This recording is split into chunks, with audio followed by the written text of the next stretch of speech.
What is going on, guys? Welcome back to another video. Finally, the wait is over. Fight week is here. The UFC Noche, UFC 306 in the Sphere in Las Vegas is finally here for what we hope will be the greatest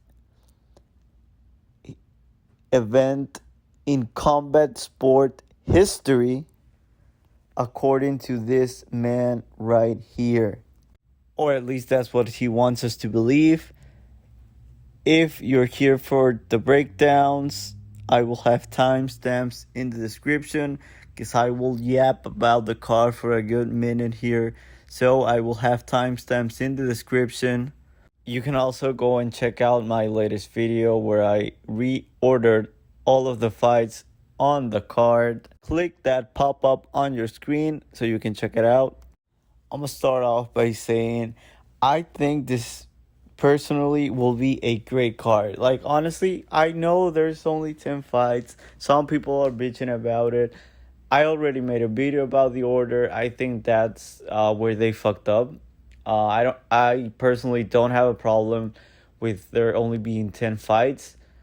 Since Dana already came out and said that they're going to be, they made movies for every single fight, for every Mexican fighter on the card, which is insane. That will be played in between fights.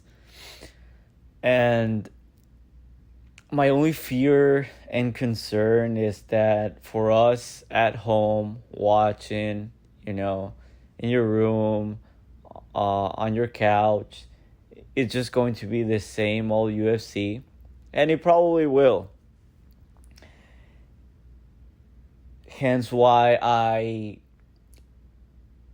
believe, and I stand by it, that the bout order is where they fucked up.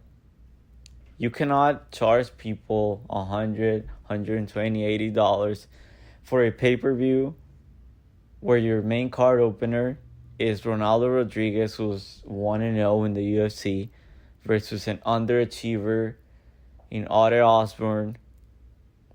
Yeah, Zellhuber and Robotics is a good fight, but that's not main event worthy.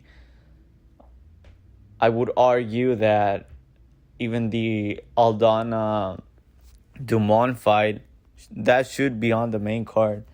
I know the UFC has a very hard job because, no matter what they do, people will complain about it. That's just the reality. But, I'm trying to make content here. I have to yap about something. Okay, I'm not just going to be your Michael Bispings, your Paul Felders. DC does it sometimes where they just glaze and are always bootlicking everything that the UFC does. I'm gonna call it like I see it. Okay, so the bout order is where I have a problem. The fights, I personally, I think all of the fights are going to be entertaining.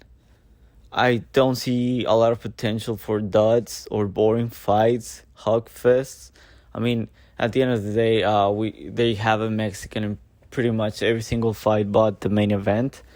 And we know Mexicans are always down for a scrap. Okay? If anything, you can blame the other fighter because, maybe Dumont tries to, grind it out, make it a clinch fest. But if she's on top, I don't think anybody will complain about that. But overall, do I think this will be a failure or a success? I would have to lean towards the latter here. Because at the end of the day, this is a business. A lot of people will tune in to watch just out of curiosity because people are very intrigued on what this will look like from their own home. Like, I don't understand what will make this so great if you're not in the sphere. If you're not there at that very moment, they say your seat is going to vibrate every time a punch is landed. I think the crowd will be engaged. I think the crowd will be amazing. And the fighters will try to put on a show. I really don't see anybody but the talentless shithead Merab trying to put a dud and calling it a win. And to be honest, we're just missing one big name. Now that the UFC's main card and pretty much honestly, the whole card is out now. 307 is much better than this. Much better than this. Much, much better than this. But that's why I'm leaning towards this being a success. Because now it looks like it's going to be a shit show. That it's going to be a fucking failure, a disaster. A lot of the hardcore fans are saying this is going to be a disaster. That Dana White will be pissed at the end of the night. And we're going to have a great angry Dana White press conference at the end of the night. Although I don't believe that, because I think his boy, Sean Omalley, who they want so bad to be the face of the UFC, is going to win here. Spoiler alert, I think Sean Omalley is going to win. I think he's going to do it by knockout. So now I'm starting talking about the fights. So let's just dive right into it.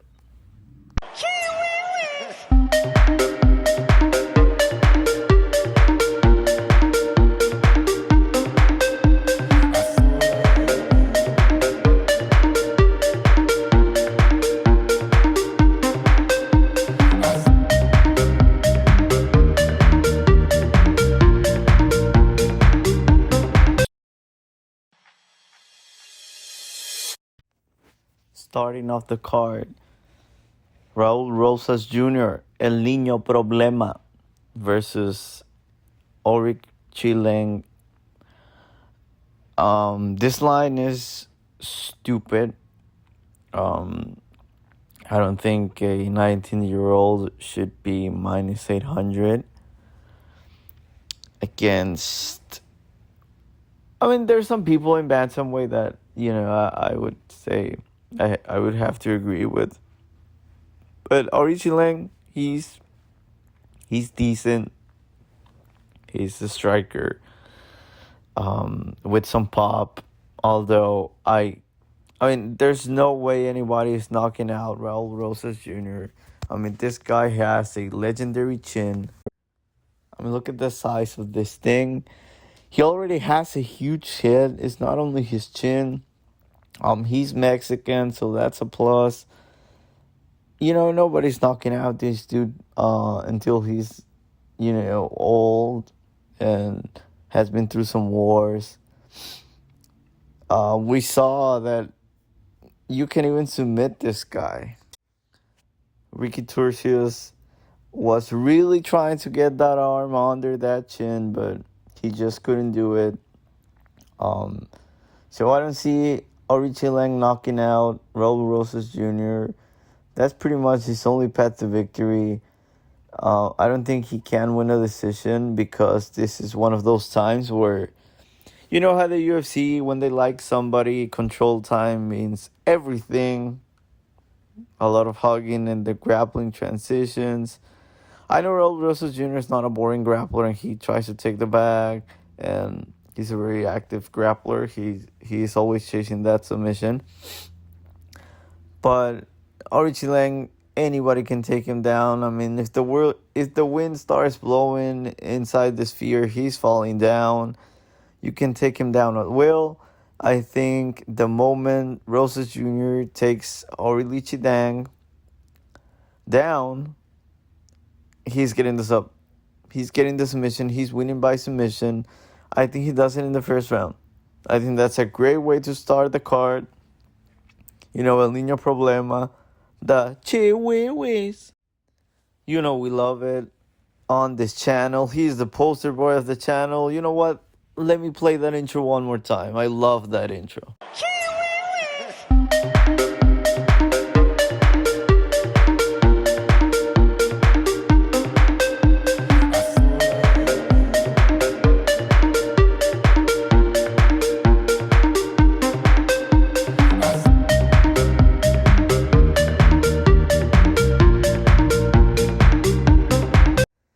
God, tell me that's not the best intro on the MMA community. But anyways, back to the fight. I think Rosas Jr. gets this done by submission.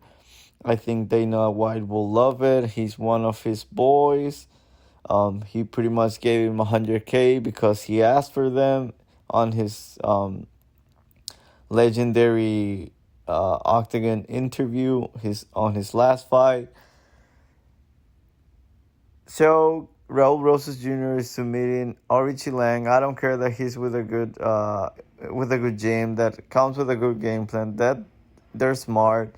Raul Rosas Jr. is too much, and it's crazy that he's only 19 years old. Shout out to the Celtic fans. Next up, everybody's favorite Cholo versus everybody's favorite soccer player, Edgar Chairez versus Josh Van, where Van is a minus 225 favorite. I think this line is too wide, especially because this is short notice for Josh Van. Although, I mean, we all know he doesn't really cut weight. Like, I think he just gets like an hour in the sauna and he makes weight. He's super small. He has women's reach. And Chairez is a big flyweight. He's long and lengthy. He's super tough. He's super, super tough. He's a cholo at the end of the day. You won't be able to put him away unless it's with a body shot. And I know Josh Van works the body very well throughout the fight. And I think this fight is going to be very close. I think Van is a much better striker, but he's too small. And we could probably see something like the Energy fight where he gets caught. Because he was out. He got caught by that uppercut. And he's too small. I'm worried that this is a very quick turnaround. He was knocked out 2 months ago. And he's already taken another fight versus a dangerous opponent. Chairez is... I know he's more of a submission guy. I don't think he's going to knock Josh Van out. I think this fight is going the distance. I think it's going to be very close. But my reason, the main reason I give the edge to Edgar here is because we know Josh Van is a downloader. You know, he always starts slow. And he's, downloading information. And I think more than just downloading information and that he just gets better as the fight goes on. I mean, this guy is super small. He has to find a way to get inside the pocket because that's where he makes his money. And I think it takes him around to figure it out. So he always loses the first round. If you want to bet Josh Van this fight, just wait until he loses the first round. He always loses the first round. He lost the first round versus the Energy. And then on the second round, he poured it on Charles Johnson. I thought he was going to easily win round 3. Energy made the adjustments and gave it to Van. He knocked him out. I was big on Van that night. He got knocked out. I think he lost his aura. So for that reason, I'm going with Chairez. I think it's going to be very close because I don't think Chairez can take Van down. And if he can take him down, he'll just pop right back up. Really no submission threat. And I mean, it's not like Chairez is like this great high-level jiu-jitsu guy. He only has a guillotine and an armbar. I mean, that doesn't really translate to UFC. So give me Chairez by split decision here. Next up, we go to the women's strawweight division. Yazmin Jauregui versus Ketlen Souza. Listen, I'm gonna be fast. I'm trying lately to make these videos as short as possible, and I'm still getting through at least an hour. So in this type of fights, I'll just go as quickly as possible. Yazmin Jauregui, I don't think she's as good as people think she is. I fear that she's going to be a fighter kind of like Loopy, where she's great. She's a freak athlete. Although she's a much better striker than Loopy, they're not the same fighter. Loopy's more of a wrestler. But Jasmine has great boxing. She has power. She's very fast. She's a great athlete overall. We saw what she did to Yasmin Lucindo, and we saw what Yasmin Lucindo did to Carolina, and Lucindo's now fighting Marina Rodriguez, and Jasmine Jauregui gets a layup here in Noche UFC. I think she's ready for the top 15. She's ready for the rankings. She's good. Although I don't see the ceiling on her that a lot of people see. I know there is some hype on her for what it's worth. I mean, this is women's MMA at the end of the day. But she's going to win this fight. I think she can put Souza out. Although I don't know if I have the cojones to do it, to pick her by KO, because this is women's strawweight. But Ketlen Souza, man, she couldn't finish Marnik Man. Marnik Man is a punching bag out there. She sucks. I know Knudsen also wasn't able to finish her because Marnik Man is just tough and she can take a beating. But Knudsen was dominating that fight. I think she got like 30-24s all across the boards. Ketlen Souza is terrible. She's small. I think she's going to get cooked, absolutely styled on for as long as it lasts. Because I'm going with Yazmin Jauregui by second round KO, late second round. Next up, we have one of the two lightweight matchups, the big boys in this card, Manuel El Loco Torres versus Ignacio Bahamondes. This fight is going to end fast. I really doubt it starts round 3. The odds, I don't understand how Manuel Torres is the favorite here, honestly. I mean, we don't know how this guy looks past the first round. And if you're banking him on winning by a knockout on round 1 and you're laying juice, that's a terrible idea. I mean, this guy, who is he? Like, honestly, who is this guy? He's not one of the best strikers we've ever seen. I don't see anything special on him other than he hits hard and he's a good athlete. He's kind of big, but guess what? Bahamondes is bigger. He's more skilled. He throws straight shots down the pipe. Torres is a lot of loopy shit. And who was the man that beat Bahamondes? I mean, he lost his debut to, I don't remember. And then he lost to Ludwig Klein, where Ludwig Klein looked like he started taking his vitamins. That was his first fight versus Bahamondes, so he got the short end of the stick there. I mean, Manuel Torres is not Ludwig Klein. I know the odds don't reflect that. But, I mean, it got to a point where Manuel Torres was minus 140 at one point. I think this line should be minus 150 Bahamondes. Because, honestly, he's more skilled and he's not flat-footed.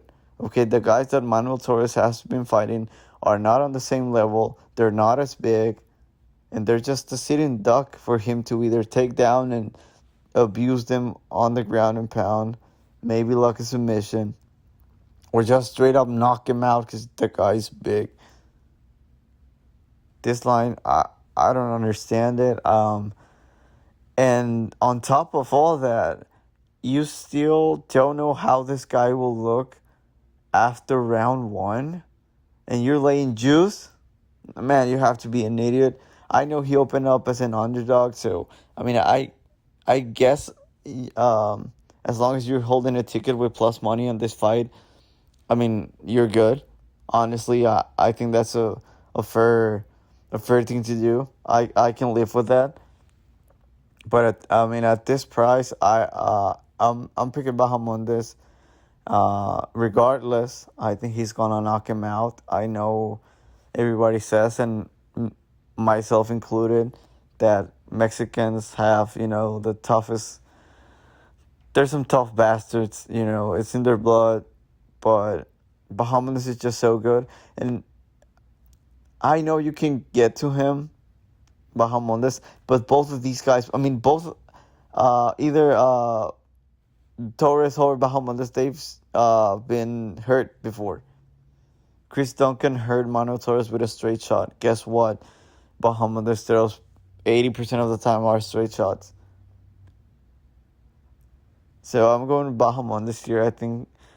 I think everybody will be on the under, and fight ends in round 1, and somehow, some way, they start slow, trying to pick their spots. Although, El Loco, they don't call him El Loco for anything. So either somebody's going to slip in this fight. There's no way this is the scorecards. It's going to be a great fight for as long as it lasts. I think they get out of the first round. And I have a lot of concerns there for Torres because I don't see special in him. I think Bahamondes has a much higher ceiling. So I'm going with a Bahamondes by KO on the second round. Next up, our featured fight of the night, Irene Aldana versus Norma Dumont. I think this fight has potential. It definitely does. I don't think it's just boring because it's a WMMA fight. Irene Aldana, she's great. She's always down for a scrap. She's a brawler. She has great great striking, great boxing. She's very good. And Norma Dumont, I don't think she has problem making weight. Although we've seen her missed a couple times, she's basically a featherweight. So I will continue to say this in every single video. Please get rid of this division and open up 145 again. I think the fighters will appreciate it. The fans will appreciate it. I think it's a win-win. But Aldana here, I know she's 36 years old. She's a little bit older than Norma Dumont. And to give Dumont her credit, she has gotten better. And she's definitely a lot better than people give her credit for. A lot of people just shit on her, say she sucks. And yeah, I don't think she's very good. We saw her on her last fight just this year. I think that was back in March. She was fighting the Randome. She was hurt in that fight. It was a pretty even fight. I know she got the finish at the end. Good win for her. But I don't think she can I don't think she has anything for Aldana here. Aldana is hard to take down. Cause she's just so tall and big. And Dumont, I think she's getting pieced up here. And if if she's able to get the takedowns, I hope we see 10 minutes of top control time from Dumont. You know you love it. You low-key want to see it. But more than anything, I want to see a war. I think this goes the distance. Give me Irene Aldana by decision. Next up, our main card opener. I don't think anybody cares about this fight. Nobody knows who these guys are. I don't think they have any fans. Osbourne is an underachiever. He's underachieved. It's crazy to think that this guy is 12-7. Cause on paper, shout out Anthony Smith. He is a much better fighter. But he's underachieved. You really don't know where he is. You hear him talking about other things, that he's focusing on other things other than MMA. And I think it shows, it reflects on inside the cage. But here,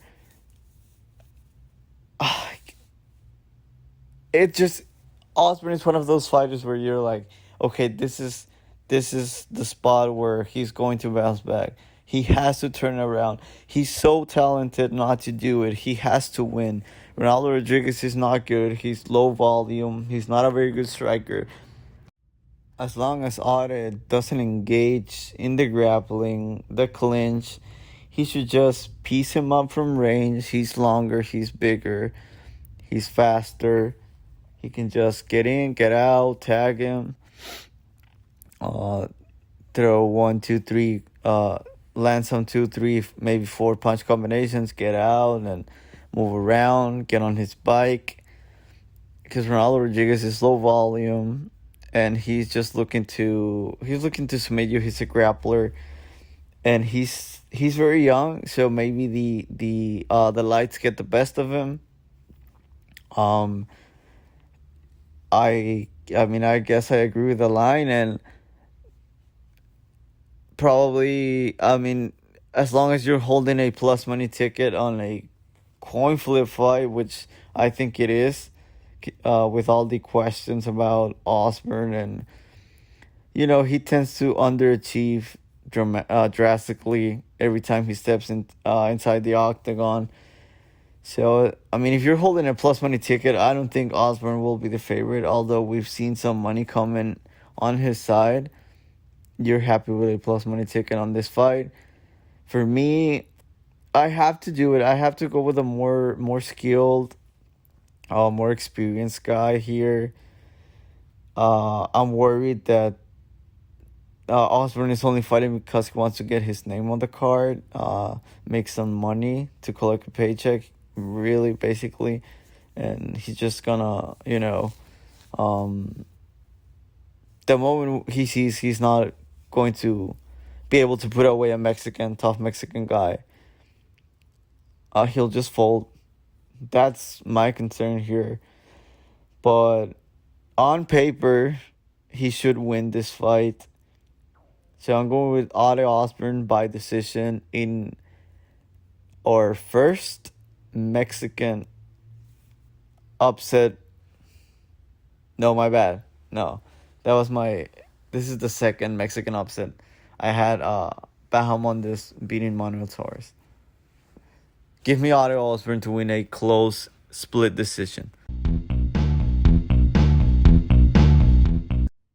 Next up, we have the great value Ryan Garcia versus Esteban Ribovics. I think Zellhuber has this in the bag. At first, I wanted to go with Ribovics because, he has this style where he just gets his ass whooped in the first round. And then once his opponent gets tired in the second, he just goes right at it. But I don't think he'll be able to. I think Zellhuber, going into this fight, Zellhuber already has round 1 in the back. So Ribovics has to win rounds 2 and 3 or knock Zellhuber out. I don't think he has the skill because he has T-Rex arms.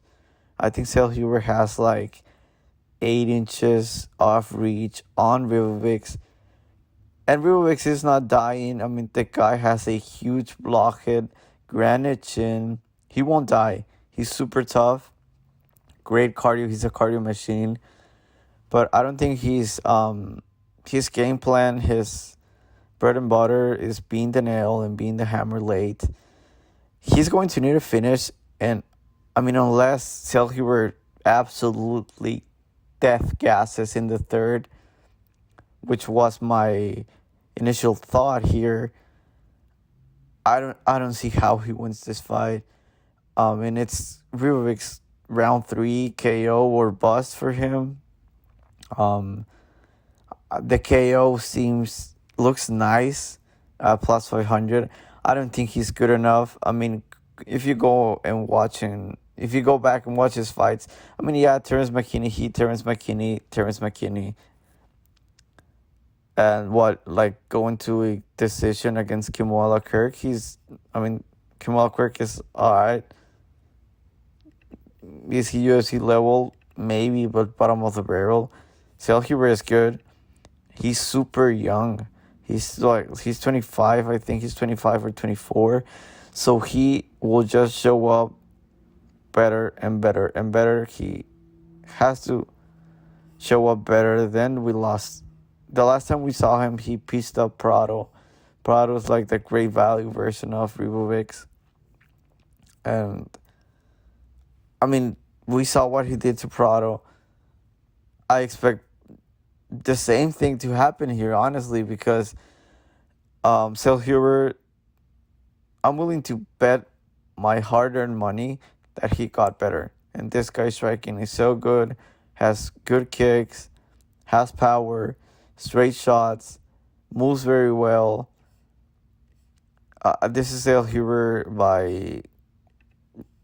by whatever he wants. Honestly, I don't rate Ribovics at all. And his path to victory is just, wait or hope that Zellhuber gasses and get the late finish, because he's going to be down in the scorecards. That's for sure. That's a lock. That being said, this fight's going to be amazing, awesome fight. It sucks for them because they're not getting that bonus, because fight of the night goes to the next fight, which we'll talk about in a minute here. I'm going with Zellhuber by a unanimous decision, convincingly 30-27. Maybe we see one or a couple 29-28s, but this is Zellhuber all day by whenever he wants. Next up, or fight of the night, the feature fight of the night, T-City, baby. Brian Ortega is back versus Diego Lopes.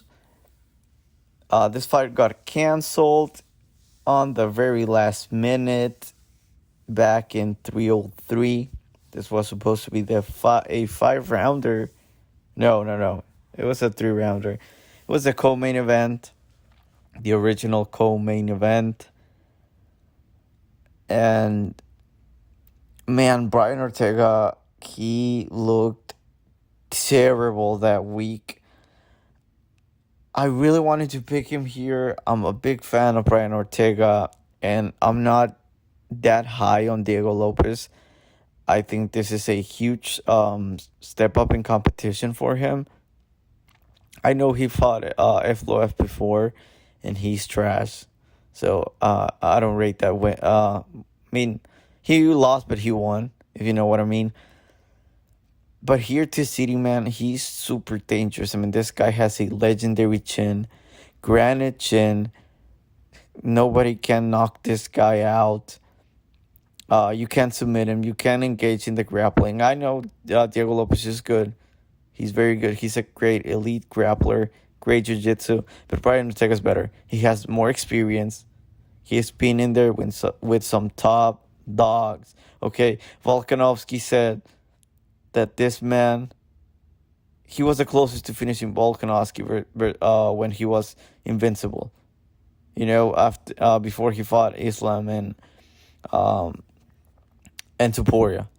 This man, I think he was closer to a win than Max Holloway. I know people like to say Max Holloway got robbed. He lost that fight.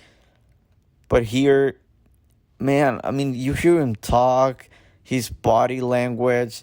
I think I don't know where he is, so I cannot pick him. I really wanted to pick him.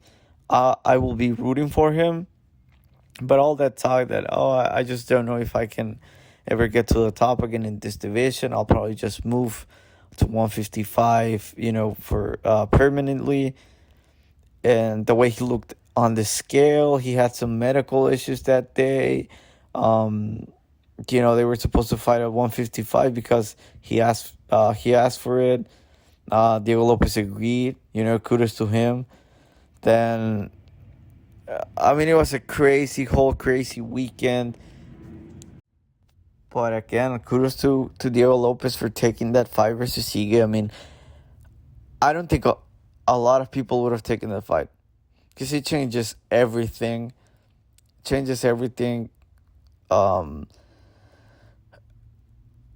even taking that fight, I mean, if it was, he took that fight at 160. Like, he made weight like 3 times in less than 24 hours. He still showed up, put up a great performance. This guy is very good. I mean, if he doesn't pace himself, I think Ortega's live for a round 3 sub, maybe. I mean, again, I don't know what to. I want to see this version of Ortega first. I'm not willing to put my money to find out. I'll just find out for free. I'll just enjoy this fight, sit back and relax. I don't want to be sweating a fight like this. I want to be able to enjoy it, okay? I'm not putting money on this fight. And for the video, I guess I'll have to pick Diego Lopes. I don't think he can finish TCD. He's too tough. Legendary chin. I'm going with Diego Lopes by decision. His striking, although Ortega's striking has gotten better, and people are saying, people are picking him because what he did to Yair Rodriguez. But you gotta remember, Yair Rodriguez got hurt. He injured himself on that fight, so he was not 100%. On top of that, he gassed. They were fighting at altitude. I don't think Diego Lopes gasses. I mean, I think he can go 3. He can go at least 2 rounds at a stupid pace. He can't do that. If he paces himself, I don't see how he gasses. I think this is Diego Lopes' fight to lose. I think he's very well prepared. He is training all year long. I like that a lot about him. He's been training with Alexa now, with in that gym. Those guys are winners. At the end of the day, they're winners. Brian Ortega, I mean, who knows? I mean, it wouldn't surprise me. I mean, by the way he looks, and by the way his body language has looked recently, it wouldn't surprise me if he retires after this fight, honestly. I don't think that's a crazy thing to say, maybe a hot take. But, I mean, from what I'm seeing from him, he has a new wife and shit. It wouldn't shock me at all if this man retires. So I'm going with Diego Lopes here. I think he's on the rise. It may be a square play because I think a lot of the casuals will jump on this hype train. But I think the odds reflect that he's a bigger favorite now. And he went through hell back when they were supposed to fight. He fought. And Brian Ortega, he dodged the bullet there. He won't be able to do it now. Give me Diego Lopes to win a unanimous decision. Next up, our co-main event of the evening. The trilogy. So we can finally put an end to this book. Alexa Grasso versus Valentina Shevchenko for the flyweight championship. Alexa Grasso, I think she's going to beat Valentina's ass. Valentina, I think she's too old. I think her time has finally come to an end. I mentioned it on my reorder of the bout order. On my rescheduling of the bout order of this card, I mentioned that I think Valentina's retiring. I think she's losing. I think she's retiring. I mean, we hear this, her wanting to start up a family. She's 36. Like, you gotta hurry up, girl, because that train is leaving the station. So I think she's losing. I think she's retiring. Alexa Grasso, she may be a finished product, but I think she could have leveled up a little bit going into this fight. And, I mean, you heard her say, Valentina's kryptonite, and I think she's right. I think she's going to style on her. I mean, she already saw the wrestling, the striking.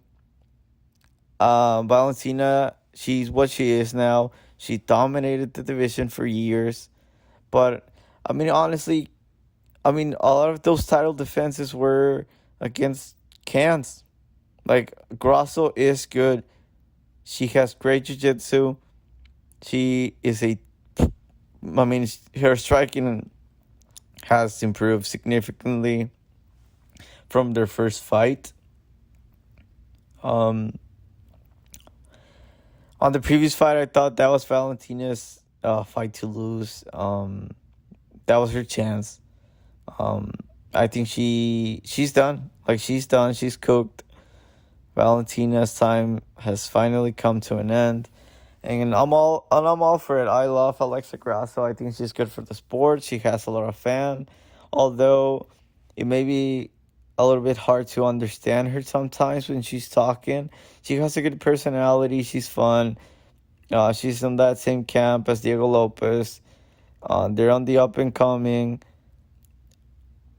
Honestly, I don't see how she loses this fight. I think she should be a minus 200 favorite. I have a bet on her. I will touch on the bets after I finish talking about this fight, right before the main event. That being said, I don't think there's much to cover here. I mean, we know who Valentina is, and we know who Alexa Grasso is. We could even see a finish from Grasso. It wouldn't shock me at all.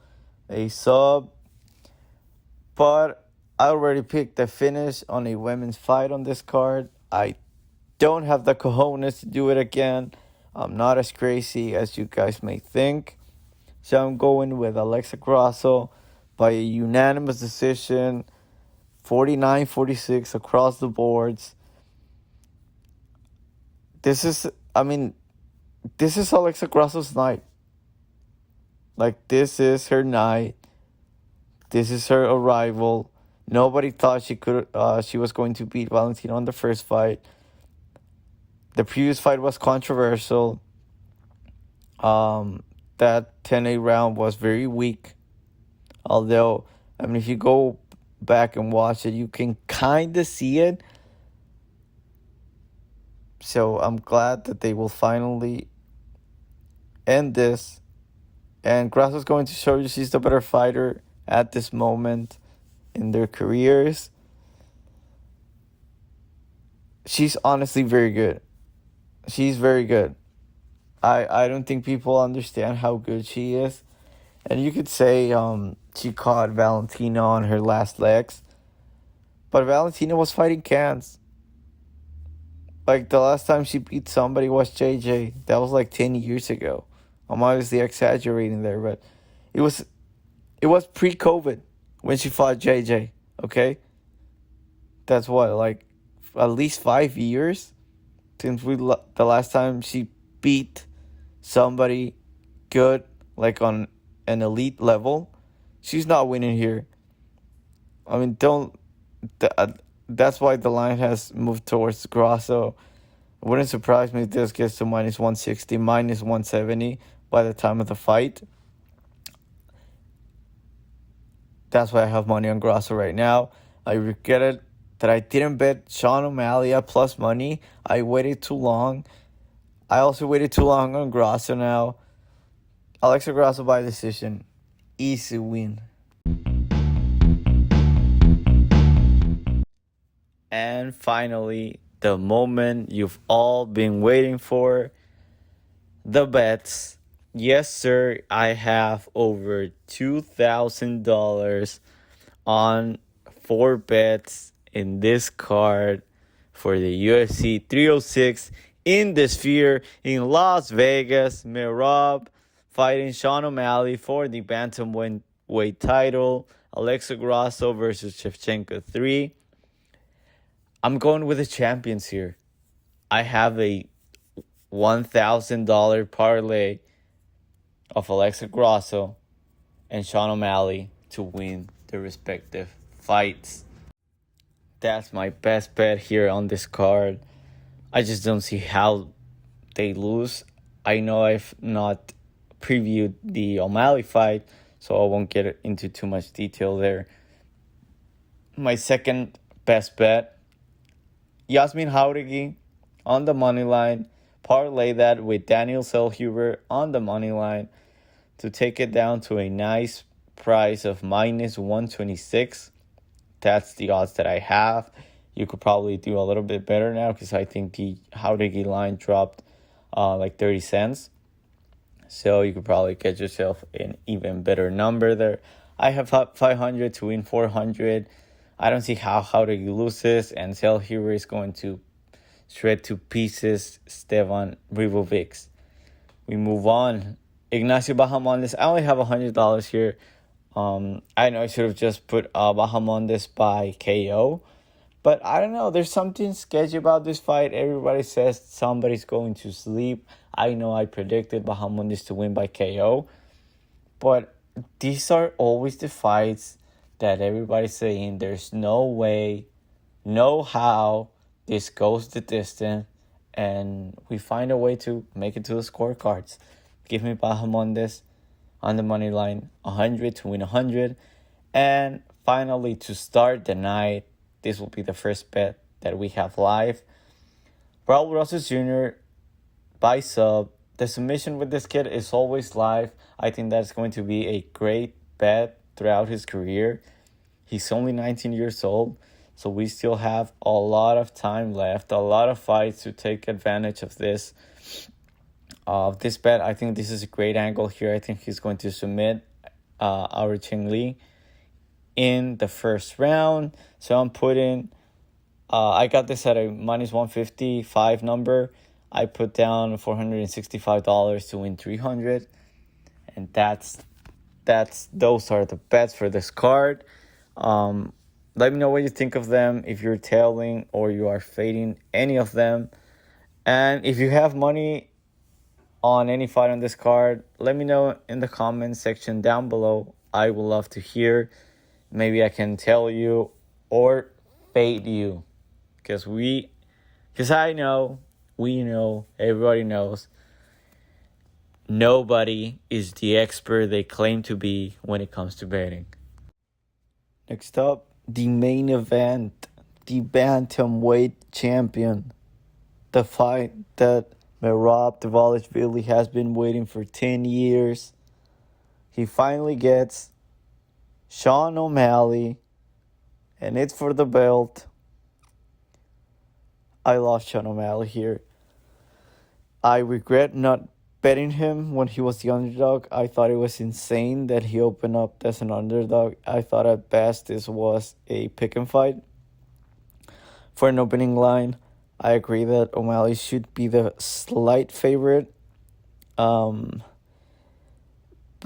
there's something wrong with Merab.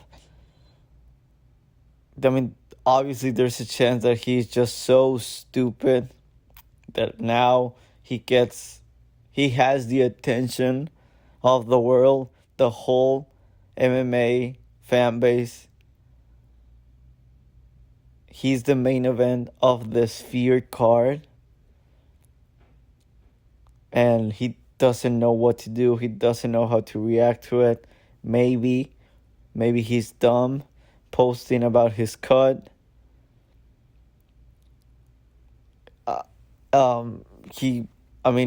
It appears that he has a staph infection.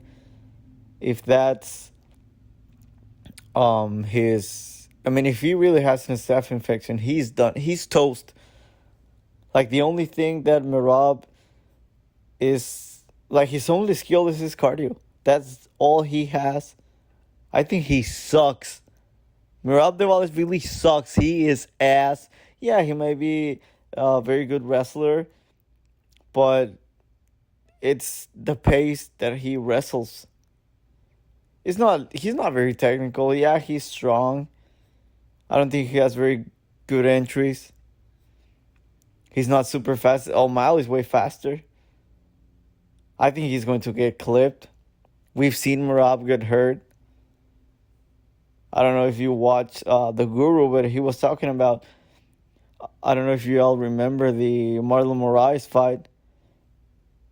They gave Merab a chance to recover for like a minute. He took like 40 follow-up shots on the ground. If Omalley drops him, and lands 2 follow-up shots, the fight is over. I agree with the guru. I know he sometimes tries to throw some hot takes just to make some noise, but I totally agree with that.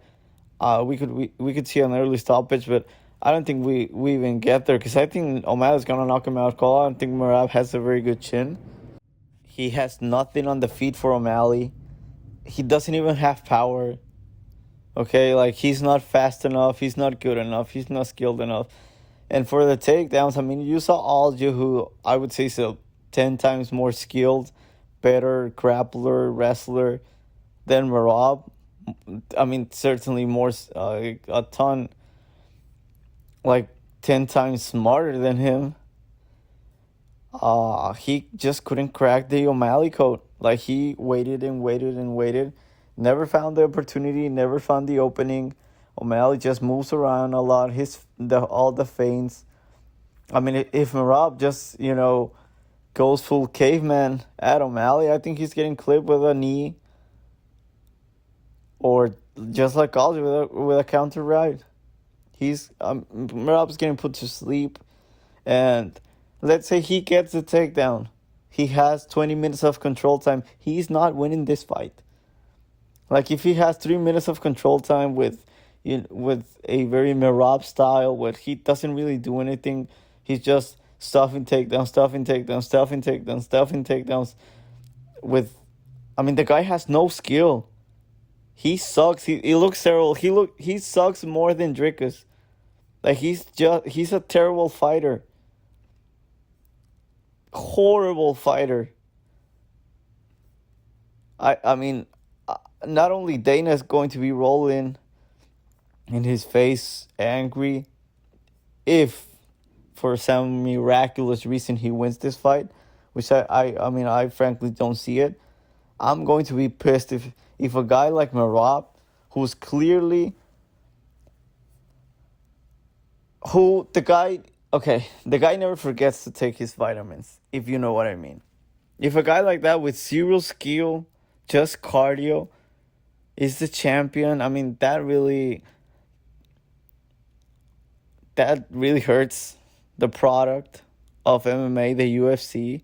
Like, you could be just, if you just start juicing and have a machine like cardio, you're going to be the champion. Like, that's it. That's all you need.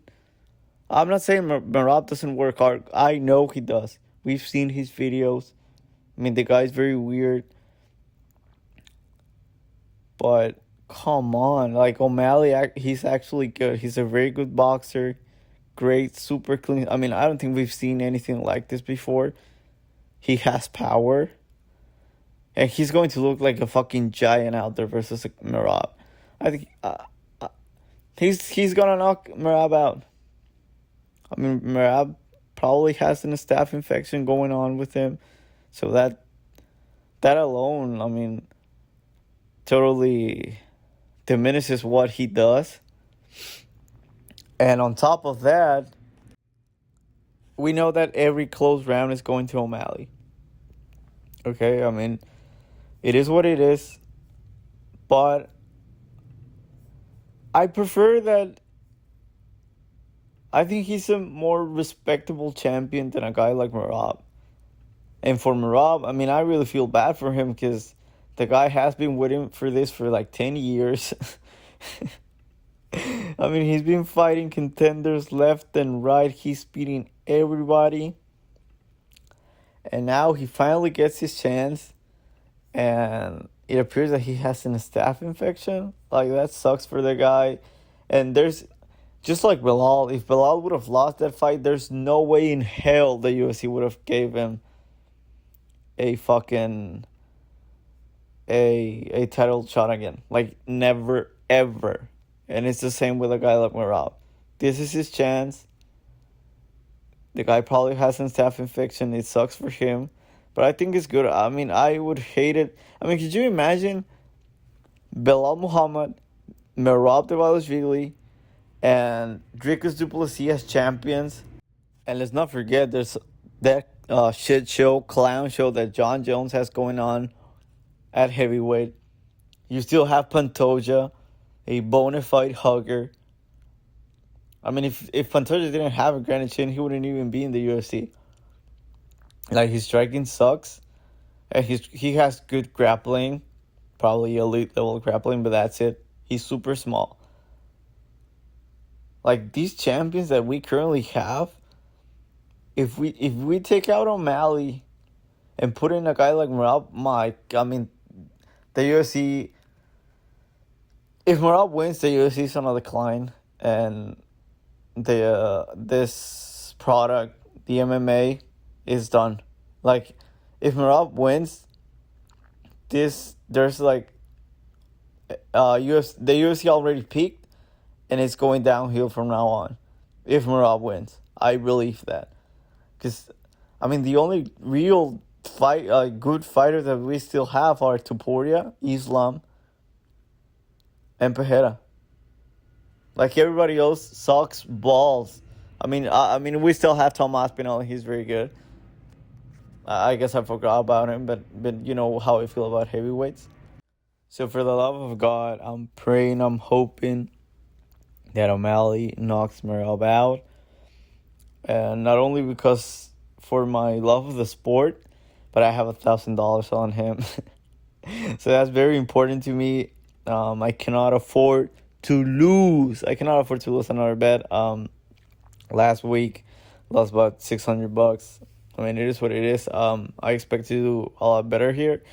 I usually do very good on the main cards of the numbered events. So yeah, I'm probably going 4-0 this week. I sure hope that happens. But yeah, I mean, Merab is getting put to sleep. I think Omalley finds it early. I mean, he's just so good. I don't think he does it in the first round because, you know, Omalley he's a downloader. He likes to download information. So he'll probably just go out, you know, land a couple of shots in the first. And, I mean, it wouldn't surprise me if the first round, you know, we see Merab shoot for 5 takedowns, maybe gets a couple takedowns, 1 minute and a half, 2 minutes of control time. And Omalley lands 3 solid strikes on the feet. O'Malley's getting that round. Like, after Omalley knocks Merab out and the scorecards come out, 2 judges are going to have 10-9 to Omalley. But anyways, that is it for the breakdown. If you enjoyed the video and made it this far, please leave a like, subscribe if you are not subscribed to the channel yet. And I'll see you guys on the ranking on a tier list video for every single fight on this card. Stay blessed.